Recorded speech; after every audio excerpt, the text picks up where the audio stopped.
ನಮಸ್ಕಾರ. ಇದು ಸುದ್ದಿ ವಿಶ್ಲೇಷಣೆ.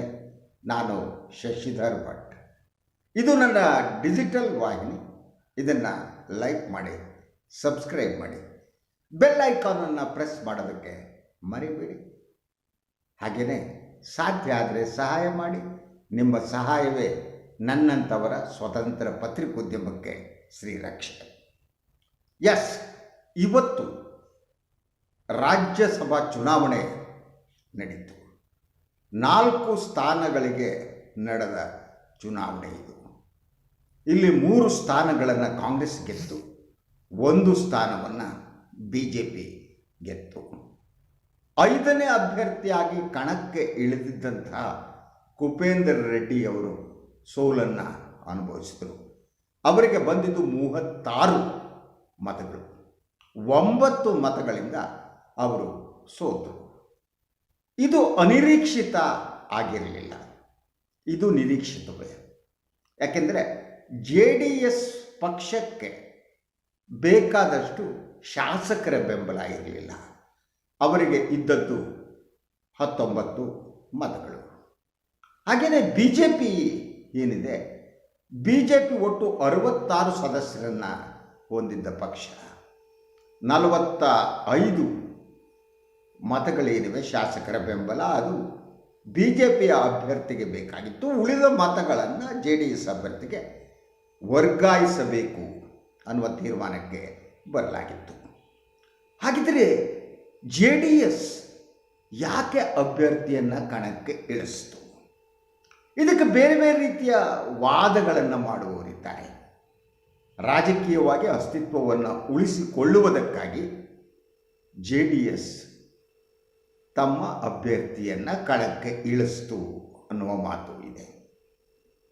ಅದು ಏನೇ ಇರಲಿ, ಇದನ್ನು ಬಹುದೊಡ್ಡ ಮುಖಭಂಗ NDAಗೆ ಅಂದ ವಿಶ್ಲೇಷಣೆ ಮಾಡಲಾಗ್ತಾ ಇದೆ.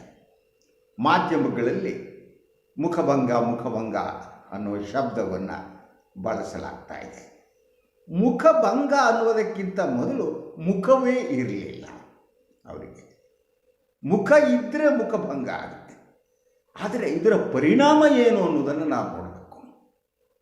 ಯಾವಾಗ JDS NDAಯನ್ನು ಸೇರ್ತೋ, BJPಯ ಜೊತೆಗೆ ಹೊಂದಾಣಿಕೆಯನ್ನು ಮಾಡಿಕೊಡ್ತೋ, ಆಗ ರಾಜಕಾರಣದಲ್ಲಿ ಬೇರೆ ಬೇರೆ ರೀತಿಯ ಬೆಳವಣಿಗೆಗಳಾಗೋದಕ್ಕೆ ಪ್ರಾರಂಭ ಆಯಿತು. ದೇವೇಗೌಡರು, ಅವರ ಪುತ್ರ ಕುಮಾರಸ್ವಾಮಿಯ ಪುತ್ರ ನಿಖಿಲ್, ಹಾಗೂ ಒಂದು ಸಭೆಯಲ್ಲಿ ಕುಪೇಂದ್ರ ರೆಡ್ಡಿ ಕೂಡ ಇದ್ದರು. ಅವರು ಪ್ರಧಾನಿಯವರನ್ನು, ಗೃಹ ಸಚಿವರನ್ನು ನೋಡಿ ಬಂದರು ಫಸ್ಟ್ ಟೈಮ್. ಅದಾದ ಮೇಲೆ ಅನೌನ್ಸ್ಮೆಂಟ್ ಕೂಡ ಹೊರಗಡೆ ಬಂತು. ಅಷ್ಟಕ್ಕೆ ಆಗಿಲ್ಲ, ಸ್ಲೋಲಿ ಕುಮಾರಸ್ವಾಮಿ BJPಯನ್ನು ಆವರಿಸಿಕೊಳ್ಳುವುದಕ್ಕೆ ಪ್ರಾರಂಭಿಸಿದರು. ಸ್ಥಳೀಯ BJP ನಾಯಕರುಗಳೇನಿದ್ದಾರೆ ಅವರೆಲ್ಲ ಕುಮಾರಸ್ವಾಮಿಯವರು ಹೇಳಿದಂತೆ ನಡೆದುಕೊಳ್ಳಬೇಕಾದ ವಾತಾವರಣ ಸೃಷ್ಟಿಯಾಯಿತು. ಅಂದರೆ ಕರ್ನಾಟಕದ NDA ಅಂದರೆ BJP ಮತ್ತು JDS ಸೇರಿದ ಒಂದು ಗುಂಪು ಅಂತಿರೋ ವೇದಿಕೆ ಅಂತ ಗೊತ್ತಿಲ್ಲ, ಅದರ ಸಂಪೂರ್ಣ ನಿಯಂತ್ರಣವನ್ನು BJPಯ ವರಿಷ್ಠರು ಕುಮಾರಸ್ವಾಮಿ ಅವರಿಗೆ ಕೊಟ್ಟರು. ಕುಮಾರಸ್ವಾಮಿ ದೆಹಲಿಗೆ ಹೋಗಿ ಅಮಿತ್ ಶಾ ಅವರನ್ನು ನೋಡಿ ಬಂದು ಇಲ್ಲಿ ಡಿಕ್ಟೇಟ್ ಮಾಡೋದಕ್ಕೆ ಪ್ರಾರಂಭ ಮಾಡಿದರು. ಅವರು ಏನು ಹೇಳ್ತಾರೋ ಅದೇ ಅಂತಿಮ ಆಗುವ ಸ್ಥಿತಿ ಬಂತು. BJPಯ ನಾಯಕರೆಲ್ಲ, ಬಹುತೇಕ ಹಿರಿಯ ನಾಯಕರು ಆಟಕ್ಕುಂಟು ಲೆಕ್ಕಕ್ಕಿಲ್ಲ ಅನ್ನುವ ಸ್ಥಿತಿಗೆ ಬಂದು ತಲುಪಿದ್ರು. ಯಾಕಂದರೆ ಕಳೆದ ವಿಧಾನಸಭಾ ಚುನಾವಣೆಯಲ್ಲಿ BJP ಅವಮಾನಕರ ಸೋಲನ್ನು ಅನುಭವಿಸಿದ ಮೇಲೆ BJP ವರಿಷ್ಠರಿಗೆ ರಾಜ್ಯ BJP ನಾಯಕರ ಮೇಲೆ ನಂಬಿಕೆಯೇ ಇರಲಿಲ್ಲ. ಒಬ್ಬ ಪ್ರಬಲ ನಾಯಕ ಬೇಕು, ಆತ ಕುಮಾರಸ್ವಾಮಿ ಅಂತ BJP ವರಿಷ್ಠರು ನಂಬಿದ್ದರು. ಅವರಿಗೆ ಕರ್ನಾಟಕದ ರಾಜಕಾರಣದ ಗಂಧ ಗಾಳಿನೂ ಗೊತ್ತಿರಲಿಲ್ಲ. ಎನಿವೆ, ಕುಮಾರಸ್ವಾಮಿ ಏನು ಹೇಳ್ತಾರೋ ಅದು ನಡೆಯೋದಕ್ಕೆ ಪ್ರಾರಂಭ ಆಯಿತು. ಮೊದಲನೇದಾಗಿ ಶಿಕ್ಷಕರ ಕ್ಷೇತ್ರದಿಂದ ನಡೆದಂಥ ವಿಧಾನ ಪರಿಷತ್ ಚುನಾವಣೆ, ಅಲ್ಲಿ ಅದು ಮೊದಲ ಸೋಲು ಈ ಮಿತ್ರ ಪಕ್ಷಗಳಿಗೆ. ಅದಾದ ಮೇಲೆ ಈ ರಾಜ್ಯಸಭಾ ಚುನಾವಣೆಯದು ಎರಡನೇ ಸೋಲು. ವಿಧಾನ ಪರಿಷತ್ ಚುನಾವಣೆಯ ಸಂದರ್ಭದಲ್ಲೇ ಕುಮಾರಸ್ವಾಮಿ ಇಳಿಸಿದ್ದಂಥ ವ್ಯಕ್ತಿ ಏನಿದ್ದಾರೆ ಶಿಕ್ಷಕರ ಕ್ಷೇತ್ರದಿಂದ ಅವರು ಸೋಲನ್ನು ಅನುಭವಿಸಿದರು. ಈಗ ಕುಪೇಂದ್ರ ರೆಡ್ಡಿ ಅವರು ಸೋಲನ್ನು ಅನುಭವಿಸಿದರು. ಈ ಎರಡೂ ಚುನಾವಣೆಗಳಲ್ಲಿ ಮಾತು ನಡೆದದ್ದು ಕುಮಾರಸ್ವಾಮಿ ಅವರದ್ದೇ ಹೊರತು ಬೇರೆ ಯಾವ ನಾಯಕರದ್ದು ಅಲ್ಲ. ಸಂಪೂರ್ಣವಾಗಿ ರಾಜ್ಯ ಬಿ ಜೆ ಪಿಯನ್ನು ತೆಗೆದುಕೊಂಡು ಹೋಗಿ ದೇವೇಗೌಡರು ಮತ್ತು ಕುಮಾರಸ್ವಾಮಿಗೆ ಅಡವಿಟ್ಟಿದ್ದರು ಬಿ ಜೆ ಪಿ ನಾಯಕರು ಮೋದಿ ಆ್ಯಂಡ್ ಅಮಿತ್ ಶಾ. ಸೊ ಈ ಅಡವು ಏನಿದೆ ಅವ್ರನ್ನ ಅಡವಿಟ್ಬಿಡೋದು, ಪ್ಲೆಡ್ಜ್ ಮಾಡೋದು. ಕುಮಾರಸ್ವಾಮಿ ತಮ್ಮದೇ ಆದ ನಿರ್ಧಾರವನ್ನು ಕೈಗೊಳ್ಳೋದು ಪ್ರಾರಂಭ ಮಾಡಿದರು. ಈ ರಾಜ್ಯಸಭಾ ಚುನಾವಣೆಯನ್ನು ಅವರು ಕೂತು ಲೆಕ್ಕ ಹಾಕಿದ್ದು ಅಂದರೆ ಪಕ್ಷೇತರರ 4 ಮತಗಳು ತಮಗೆ ಬರ್ತವೆ. ವಿಲ್ ಕಮ್ ಟು 42-43, ಇಬ್ಬರದ್ದು ಸೇರಿದರೆ 39 ಆಗುತ್ತೆ. ನಾವು ಬಂದು ಗೆದ್ದುಬಿಡ್ತೀವಿ, ಇನ್ನೊಂದು 4 ಜನರನ್ನು ಎಳಕೊಳ್ಳೋಣ ಅನ್ನೋದು ಕುಮಾರಸ್ವಾಮಿಯವರ ಉದ್ದೇಶ ಆಗಿತ್ತು. ಆ ಕಾರಣಕ್ಕಾಗಿ ತಾವು ಗಮನಿಸಿರ್ಬೋದು, KPCC ಅಧ್ಯಕ್ಷರು ಉಪಮುಖ್ಯಮಂತ್ರಿಗಳಾದಂಥ DK ಶಿವಕುಮಾರ್ ಒಂದು ಆರೋಪವನ್ನು ಮಾಡಿದರು. ನಮ್ಮ ಪಕ್ಷದ ಹಲವು ಶಾಸಕರಿಗೆ JDS ಆಮಿಷವನ್ನು ಒಡ್ತಾ ಇದೆ, ಒತ್ತಡವನ್ನು ಹಾಕಲಾಗ್ತಾ ಇದೆ. ಸೊ ಈ ಆರೋಪಗಳು ಕೇಳಿ ಬರೋದಕ್ಕೆ ಪ್ರಾರಂಭ ಆದವು. ಅದೇ ಸಂದರ್ಭದಲ್ಲಿ JDS ಆತ್ಮಸಾಕ್ಷಿ ಮತ ನೀಡುವ ಒಂದು ಹೇಳಿಕೆಯನ್ನು ಕೊಡೋದಕ್ಕೆ ಪ್ರಾರಂಭ ಮಾಡಿತು. ಆತ್ಮಸಾಕ್ಷಿಯ ಮತಗಳು ನಮಗೆ ಬರ್ತವೆ ಅಂತ.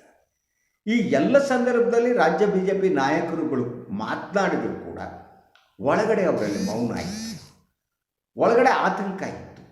ಪಕ್ಷದ ವರಿಷ್ಠರು ನಮಗೆ ಬೆಂಬಲ ಕೊಡ್ತಾ ಇಲ್ಲ, ನಮ್ಮನ್ನು ತೆಗೆದುಕೊಂಡು ಹೋಗಿ ಕುಮಾರಸ್ವಾಮಿಯ ಪದತಲದಲ್ಲಿ ಹಾಕಿದ್ರಲ್ಲ ನಮ್ಮನ್ನು ಅನ್ನುವ ದುಃಖ ಇತ್ತು. ಆದರೆ ವ್ಯಕ್ತಪಡಿಸುವ ಹಾಗೆ ಇರಲಿಲ್ಲ. ಯಾಕೆಂದರೆ ಮೋದಿ ಮತ್ತು ಅಮಿತ್ ಶಾ ಅನ್ನುವ ಸರ್ವಾಧಿಕಾರಿಗಳನ್ನು ಎದುರಿಸುವುದು ಹಾಳಾಗೋಗಲಿ, ಅವರೆದುರು ಉಸಿರು ಬಿಡೋ ಶಕ್ತಿ ಕೂಡ ಇವರಿಗಿರಲಿಲ್ಲ. ಒಂದು ರೀತಿಯಲ್ಲಿ ಆಟದ ಪಾಲುಗಾರರಾಗಿಯೂ ಕೂಡ ಅವರು ಈ ಎಲ್ಲ ಆಟವನ್ನು, ಕುಮಾರಸ್ವಾಮಿ ಆಟವನ್ನು ನೋಡ್ತಾ ಇದ್ದರು. ಕುಮಾರಸ್ವಾಮಿ ಟ್ರೈಡ್ ದಿ ಬೆಸ್ಟ್, ಆದರೆ ಅವರ ಎಲ್ಲ ಯತ್ನಗಳು ವಿಫಲ ಆಯಿತು.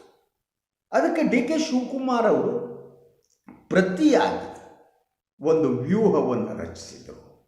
ಒಂದು, ತಮ್ಮ ಪಕ್ಷದ ಶಾಸಕರನ್ನು ಹಿಡಿದಿಟ್ಕೊಳ್ಳೋದು. ದ ಸೆಕೆಂಡ್ ಥಿಂಗ್, ಪಕ್ಷೇತರ ಶಾಸಕರು ತಮಗೆ ಬೆಂಬಲ ಕೊಡುವಂತೆ ಮಾಡೋದು. ಎರಡನೇದು. ಹಾಗೆಯೇ ಮೂರನೇದು, BJPಯ ಒಳಗಡೆ ಯಾರು ಅತೃಪ್ತರಿದ್ದಾರೆ ಸಾಧ್ಯ ಆದರೆ ಅವ್ರನ್ನ ಇದಕ್ಕೆ ಎಳೆದುಕೊಳ್ಳೋದು. ಈ ಒಂದು ಸ್ಟ್ರಾಟಜಿಯನ್ನು DK ಶಿವಕುಮಾರ್ ಅವರು ರೂಪಿಸಿದರು.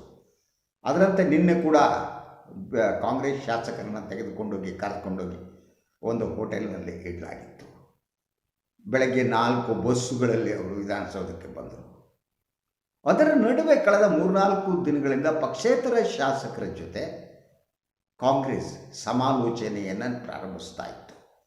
ಈ ಸಮಾಲೋಚನೆಯ ಭಾಗವಾಗಿಯೇ ಈವನ್ ಜನಾರ್ದನ್ ರೆಡ್ಡಿ ಅವರು ಕೂಡ ಕಾಂಗ್ರೆಸ್ಗೆ ಮತ ಹಾಕುವಂತೆ ಆಯಿತು. ಸೊ ಇದನ್ನು ನಾನು ನೈತಿಕವಾಗಿ ಒಪ್ಪಲಾರೆ. ಯಾಕೆಂದರೆ ಒಂದು, ಜನಾರ್ದನ ರೆಡ್ಡಿಯವರ ವಿರುದ್ಧನೇ ಸತತವಾಗಿ ಹೋರಾಟ ನಡೆಸಿ ಕಾಂಗ್ರೆಸ್ಸನ್ನು ಅಧಿಕಾರಕ್ಕೆ ತಂದ ಸಿದ್ದರಾಮಯ್ಯ ಅವರ ಜೊತೆ ಹೇಗೆ ಸ್ನೇಹ ಮಾಡ್ತಾರೆ, ಇದು ಸರಿನಾ ಅನ್ನುವುದು ಪ್ರಶ್ನೆ. ನನ್ನ ದೃಷ್ಟಿಯಲ್ಲಿ ಸರಿ ಅಲ್ಲ ವೈಯಕ್ತಿಕವಾಗಿ. ಆದರೆ ರಾಜಕಾರಣದಲ್ಲಿ ಸರಿ ತಪ್ಪುಗಳನ್ನು ನನ್ನಂಥ ಸಾಮಾನ್ಯ ಮನುಷ್ಯ ಹೇಳೋದಕ್ಕೆ ಸಾಧ್ಯ ಇಲ್ಲ. ಆದರೆ ಈ ಒಂದು ಬೆಳವಣಿಗೆ ಏನಿದೆ ಅದು ಪೂರಕವಾದ ಬೆಳವಣಿಗೆಯಲ್ಲ, ನೈತಿಕ ರಾಜಕಾರಣದ ದೃಷ್ಟಿಯಿಂದ. ಇಷ್ಟನ್ನು ನಾನು ಹೇಳಬಹುದು ಅಂತ ಅನಿಸುತ್ತೆ. ಎನಿವೆ, ಕಾಂಗ್ರೆಸ್ಸು ಏನಿದೆ ಅದು ತನ್ನ ಬಲವನ್ನು ಇನ್ನಷ್ಟು ವೃತ್ತಿಪಡಿಸಿಕೊಳ್ತಾ ಇದ್ದ ಹಾಗೆ ಆತಂಕ ಶುರುವಾಗದ್ದು ಕುಮಾರಸ್ವಾಮಿ ಅವರಿಗೆ. ಹೀಗಾಗಿ ಕುಮಾರಸ್ವಾಮಿಯವರು ಸೋಮಶೇಖರ್ ಅವರು ಯಾವಾಗ ಕಾಂಗ್ರೆಸ್ ಅಭ್ಯರ್ಥಿಗೆ ಮತ ಹಾಕಿದ್ರು ಆಗಲೇ ಅವರು ಕೋಪೋದ್ರಿಕ್ತರಾಗಿ ಪ್ರತಿಕ್ರಿಯೆ ನೀಡಿದರು. ಹಾಗೆಯೇ ಯಾವಾಗ ಅವರು ಸೋಮಶೇಖರನ್ನು ಬೈತಾ ಇದ್ದರು ಅವರ ಪಕ್ಕದಲ್ಲಿದ್ದಂಥ ಬೊಮ್ಮಾಯಿ ಅಶೋಕ್ ನಮಗಿದು ಸಂಬಂಧ ಇಲ್ಲ ಅನ್ನೋ ರೀತಿಯಲ್ಲಿ ಹೊರಟೋಗ್ಬಿಟ್ರು. ಇಷ್ಟೇ ಅಲ್ಲ, ಇದಾದ ಮೇಲೆ ಯಾವಾಗ ರಿಸಲ್ಟ್ ಬಂತು ಆವಾಗ ಅಶೋಕ್ ಸುದ್ದಿಗಾರರ ಜೊತೆ ಮಾತನಾಡುವ ಸಂದರ್ಭದಲ್ಲಿ 2 ಹಂತದಲ್ಲಿ ಅವರು ಹೇಳಿದರು, ನಾವು ನಿಲ್ಲಿಸಿದ್ದು ಒಬ್ಬರೇ ಅಭ್ಯರ್ಥಿ, ನಮಗೆ ಈ ಒಬ್ಬರಿಗೆ ಬೇಕಾದಷ್ಟ ಬೆಂಬಲ ಮಾತ್ರ ಇತ್ತು ಅಂತ ಮೊದಲು ಹೇಳಿ ಕೊನೆಗೆ ಸ್ವಲ್ಪ ತಿದ್ದುಕೊಂಡ್ರು. ಅಶೋಕ್ ತಿದ್ದುಕೊಂಡು NDAಯಿಂದ ಇನ್ನೊಬ್ಬ ಅಭ್ಯರ್ಥಿ ಇದ್ದರು, ಆದರೆ ಅವ್ರು ಬಿದ್ದುಬಿಟ್ರು ಅಂದರು. ಅಂದರೆ ಅವರು ಒಳಗಡೆ ಒಂದು ಸಂತಸ ಇತ್ತು, BJP ನಮ್ಮದೊಂದು ಅಭ್ಯರ್ಥಿ ಹಾಕಿ ಗೆಲ್ಲಿಸಿ ಈ ಕುಮಾರಣ್ಣ ಕ್ಯಾಂಡಿಡೇಟ್ ಕಟ್ಕೊಂಡು ನಮಗೇನು ಅನ್ನುವ ಒಂದು ಮನೋಭಾವನೆ ಅಶೋಕ್ ಅವರಲ್ಲಿ ಕಾಣ್ತಾ ಇತ್ತು. ಅಂದರೆ ಈಗಲೂ ಒಂದು ರೀತಿ JDSನಿಂದ ಒಂದು ಡಿಸ್ಟೆನ್ಸನ್ನು ಇಟ್ಟುಕೊಳ್ಳಬೇಕು ಅಂತ ಅವ್ರಿಗೆ ಅನಿಸೋಕ್ಕೆ ಪ್ರಾರಂಭ ಆಗಿತ್ತೆ, ಗೊತ್ತಿಲ್ಲ. ಅದರಂತೆ ಈ 2 ಸೋಲುಗಳಿವೆ. ಈ ಸೋಲುಗಳು ಮೈತ್ರಿ ರಾಜಕಾರಣದ ಮೇಲೆ ದುಷ್ಪರಿಣಾಮ ಬೀರ್ತಾ ಇದೆ ಅಂತ ಅವ್ರಿಗೆ ಅನಿಸಿರಬೇಕು. ಅದು ಅವರ ವೈಯಕ್ತಿಕ ಅಭಿಪ್ರಾಯ ಕೂಡ ಆಗಿರ್ಬೋದು ಅನ್ಸುತ್ತೆ. ಆದರೆ ಅದನ್ನು ಹೇಳುವ ಸ್ಥಿತಿಯಲ್ಲಿರಲಿಲ್ಲ. ಅವರಲ್ಲಿ ಬಾಯಿಯಲ್ಲಿ ಒಂದು ಬೆಂಕಿಯ ಉಂಡೆಯನ್ನು ಇಟ್ಕೊಂಡಿದ್ದರು. ಅದನ್ನು ಒಳಗೆ ನುಂಗುವ ಹಾಗೂ ಇರಲಿಲ್ಲ, ಹೊರಗೆ ಉಗಿಯುವ ಹಾಗೂ ಇರಲಿಲ್ಲ. ಯಾಕೆಂದರೆ ಈ ಮೈತ್ರಿ ರಾಜಕಾರಣದ ಈ ಒಂದು ಬಲೆಯ ಒಳಗೆ ಮೋದಿ, ಅಮಿತ್ ಶಾ, ರಾಜ್ಯ BJP ನಾಯಕರನ್ನು ತಳ್ಳಿಬಿಟ್ಟಿದ್ರು. ಅವರ ಬಲೆಗೆ ಸಿಕ್ಕಾಕೊಂಡಿದ್ದರು. ಆದರೆ ಮನಸ್ಸಿನ ಒಳಗಡೆ ಇರೋದಿರುತ್ತಲ್ಲ, ಅದು ಆಗಾಗ ಹೊರಗೆ ಬಂದೇ ಬರುತ್ತೆ. ಅದು ಈ ಸಂದರ್ಭದಲ್ಲಿ ಹೊರಗಡೆ ಬಂತು. ಈಗ ಈ ಪ್ರತಿಕ್ರಿಯೆಯನ್ನು ಗಮನಿಸಿ. ಈ ಒಂದು ರಿಸಲ್ಟ್ ಬಂದ ಮೇಲೆ ಪ್ರಹ್ಲಾದ್ ಜೋಶಿಯವರು ಒಂದು ಮಾತನ್ನು ಹೇಳಿದರು, ಇದು ಮಾತ್ರ ದ್ರೋಹ. ಯಾರ ಬಗ್ಗೆ? ST ಸೋಮಶೇಖರ್ ಮತ್ತು ಶಿವರಾಮ್ ಹೆಬ್ಬಾರ್ ಅವರು. ಶಿವರಾಮ್ ಹೆಬ್ಬಾರ್ ಅವರು ಮತ ಹಾಕದೆ ತಪ್ಪಿಸಿಕೊಂಡ್ರೆ ಸೋಮಶೇಖರ್ ಅವರು ನೇರವಾಗಿ ಅವರು ಕಾಂಗ್ರೆಸ್ ಅಭ್ಯರ್ಥಿಗೆ ಮತ ಹಾಕಿದರು. ಇದನ್ನು ಮಾತೃದ್ರೋಹ ಅಂತ BJP ನಾಯಕರು ಕಾರ್ಯೋದಕ್ಕೆ ಶುರು ಮಾಡಿದ್ರು, ಆರೋಪ ಮಾಡಿದ್ರು. ಐರನಿ ನೋಡಿ, ಅವರು ಯಾವಾಗ ಇದನ್ನು ಮಾತೃದ್ರೋಹ ಅಂತ ಕರಿತಾ ಇದ್ರು, ಆಗ ಉತ್ತರ ಪ್ರದೇಶದಲ್ಲಿ ಇದೇ BJP ಮಾತೃದ್ರೋಹವನ್ನು ಮಾಡ್ತಾ ಇತ್ತು, ಮಾತೃದ್ರೋಹದ ಪಾಲುದಾರರಾಗಿದ್ದರು. ಅದೇನು ಗೊತ್ತಾ ನಿಮಗೆ? ಸೊ ಉತ್ತರ ಪ್ರದೇಶದಲ್ಲಿ ಸಮಾಜವಾದಿ ಪಕ್ಷದ ಶಾಸಕರನ್ನು ಸೆಳೆದು BJPಗೆ ಓಟ್ ಹಾಕಿಸ್ಕೊಳ್ಳೋ ಕೆಲಸವನ್ನು ಇದೇ BJP ಮಾಡಿತ್ತು. UPಯಲ್ಲಿ ಮಾಡಿದರೆ ಅದು ಮಾತೃದ್ರೋಹ ಅಲ್ಲ, ಕರ್ನಾಟಕದಲ್ಲಿ ಮಾಡಿದರೆ ಮಾತೃದ್ರೋಹ. ಈ ರೀತಿಯ ಡಬಲ್ ಸ್ಟ್ಯಾಂಡರ್ಡನ್ನು ಒಂದು ಕಡೆ BJP ನಾಯಕರುಗಳು ವ್ಯಕ್ತಪಡಿಸ್ತಾ ಇದ್ದರು. ಅಂದರೆ ನಾನು ವೈಯಕ್ತಿಕವಾಗಿ ಇದನ್ನೆಲ್ಲ ಒಪ್ಪಲ್ಲ. ಈ ರೀತಿ ಒಂದು ಪಕ್ಷದಿಂದ ಆಯ್ಕೆಯಾಗಿ ವಿಪ್ಪನ್ನು ಉಲ್ಲಂಘಿಸುವುದೇನು ಪ್ರಕ್ರಿಯೆ ಇದೆ, ಅದು ಸರಿಯಾದದ್ದಲ್ಲ. ಅದು ಶಿವರಾಮ್ ಹೆಬ್ಬಾರ್ ಮಾಡಲಿ, ST ಸೋಮಶೇಖರ್ ಮಾಡಲಿ, ಯಾವ ಪಕ್ಷದವರೇ ಮಾಡಲಿ, ಜನತಂತ್ರದ ದೃಷ್ಟಿಯಿಂದ ಒಳ್ಳೆಯ ಬೆಳವಣಿಗೆ ಅಲ್ಲ, ಮೌಲ್ಯಾಧಾರಿತ ರಾಜಕಾರಣದ ದೃಷ್ಟಿಯಿಂದ ಒಳ್ಳೆಯದಲ್ಲ. ಆದರೆ ಈ ಬಗ್ಗೆ ಒಂದು ಸ್ಪಷ್ಟತೆ ಎಲ್ಲ ರಾಜಕೀಯ ಪಕ್ಷಗಳಿರಬೇಕು. ಆ ಸ್ಪಷ್ಟತೆ ಇವತ್ತಿನ ಸಂದರ್ಭದಲ್ಲಿ ಯಾವುದೇ ರಾಜಕೀಯ ಪಕ್ಷಗಳಿಗಿದ್ದಂತೆ ಕಾಣ್ತಾ ಇಲ್ಲ. ಮಾತೃದ್ರೋಹ ಅಂತ ಮಾತನಾಡೋದು ಯಾವ ಬಾಯಲ್ಲಿ ಹೇಳ್ತೀರಿ ಪ್ರಹ್ಲಾದ್ ಜೋಶಿ ಅವರೇ? ನೀವು ಇಂತಹ ದ್ರೋಹ ಮಾಡಿದ 100 ಘಟನೆಗಳಿದೆಯಲ್ಲ. ಒಂದು ಪಕ್ಷದ ನಾಯಕರುಗಳನ್ನು ಎತ್ಗಡ್ಡು ಹೋಗಿ ಅವರು ಮುಖ್ಯಮಂತ್ರಿಗಳನ್ನು ಮಾಡಿ, ಬರೆದಿದ್ದವರ ಮೇಲೆ ಸೆಂಟ್ರಲ್ ಏಜೆನ್ಸಿಗಳನ್ನು ಬಳಸಿ ದಮನಗೊಳಿಸಿ ಅವರನ್ನು ಒಳಗೆ ಕಳಿಸುವ ಯತ್ನ ಮಾಡಿದಂಥ ನಿಮಗೆ ಮಾತೃದ್ರೋಹ ಅನ್ನುವ ಹೇಳುವ ನೈತಿಕತೆ ಇದೆ ತಮಗೆ? ಯಾವ ನೈತಿಕತೆಯನ್ನು ಇಟ್ಕೊಂಡು ತಾವು ಮಾತನಾಡ್ತೀರಿ ಮಾತೃದ್ರೋಹ ಅಂತ? ಬಟ್ ಎನಿವೆ, ಹೇಳಿಕೆ ನೀಡಬೇಕಾಗಿತ್ತು, ನೀಡಿದರು. ಆದರೆ ಈ ಒಂದು 2 ಸೋಲುಗಳಿವೆ. ಒಂದು ಶಿಕ್ಷಕರ ಕ್ಷೇತ್ರದಿಂದ ವಿಧಾನ ಪರಿಷತ್ತಿಗೆ ನಡೆದದ್ದು, ಇನ್ನೊಂದು ರಾಜ್ಯಸಭಾ ಚುನಾವಣೆಯಲ್ಲಿ ಇವತ್ತು ನಡೆದ ಚುನಾವಣೆ ಇವತ್ತೇನು ನಡೀತು ಅದರಲ್ಲಾದ ಅವಮಾನಕರ ಸೋಲು. ಇದು ಈ ಮೈತ್ರಿಯ ಬಗ್ಗೆ ಹಲವು ಪ್ರಶ್ನೆಗಳನ್ನು ಹುಟ್ಟಾಕತ್ತೆ.